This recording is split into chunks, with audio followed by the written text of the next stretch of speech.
दहशतवादी अबू सैफुल्लाची हत्या। पाकिस्तानच्या सिंध प्रांतामध्ये अज्ञात व्यक्तीकडून गोळ्या झाडून हत्या। सैफुल्ला खालिद हा लष्कर-ए-तय्यबाचा टॉपचा कमांडर, भारतातील 3 हल्ल्यांचा सूत्रधार।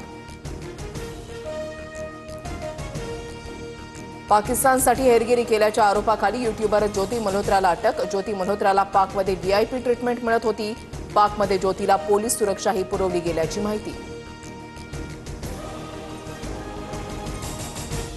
युट्यूबर ज्योती मल्होत्राच्या मागे पाकचा अधिकारी दानिश मास्टरमाइंड असल्याची शक्यता। भारत-पाक संघर्षावेळीही दोघेही संपर्कात।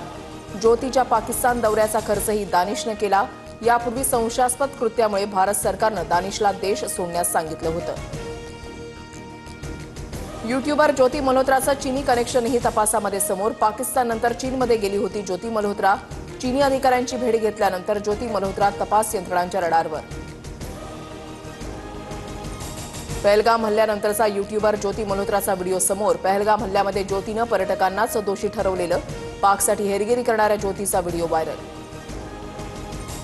ऑपरेशन सिंदूरच्या आधी पाकला अलर्ट का केलं होतं? पाकला हल्ल्याआधीच सांगण्याची परवानगी कुणी दिली? परराष्ट्र मंत्री जयशंकर यांचा व्हिडिओ शेअर करत राहुल गांधी यांचा सवाल। ऑपरेशन सिंदूर सुरू झाल्यानंतरच्या पहिल्या टप्प्यामध्ये पाकिस्तानला इशारा दिला होता। तथ्य पूर्णपणे चुकीच्या पद्धतीनं मांडलं जात आहे। राहुल गांधींच्या टीकेनंतर परराष्ट्र मंत्रालयाकडून स्पष्टीकरण। राहुल गांधी जे बोलत आहेत त्यावरून भारतीय सेनेवरील त्यांचा अविश्वास दिसतोय। राहुल गांधींनी सवाल उपस्थित केल्यानंतर मुख्यमंत्री फडणवीसांची टीका। सचिन वाझे पुन्हा नोकरीमध्ये आला नसता तर राजकारणामध्ये कटू प्रसंग टाळता आले असते। वाझेसाठी एक वेगळी स्वतंत्र यंत्रणा रस घेत होती। नरकामधल्या स्वर्ग पुस्तकात खासदार संजय राऊत यांचा दावा। शरद पवारांचा उपमुख्यमंत्री अजितदादांना फोन। पुरंदरमधील शेतकऱ्यांच्या प्रश्नासंदर्भात दोघांमध्ये चर्चा। शेतकऱ्यांची बैठक घेऊन विषय मार्गी लावा, शरद पवारांच्या अजितदादांना सूचना। सत्कार समारंभामध्ये गैरहजेरीवरून सरन्यायाधीश भूषण गवईंची वरिष्ठ अधिकाऱ्यांवर नाराजी। कान उघडणीनंतर पोलीस महासंचालक रश्मी शुक्ला, मुख्य सचिव सुजाता सौनिक चैत्यभूमीवरील कार्यक्रमस्थळ।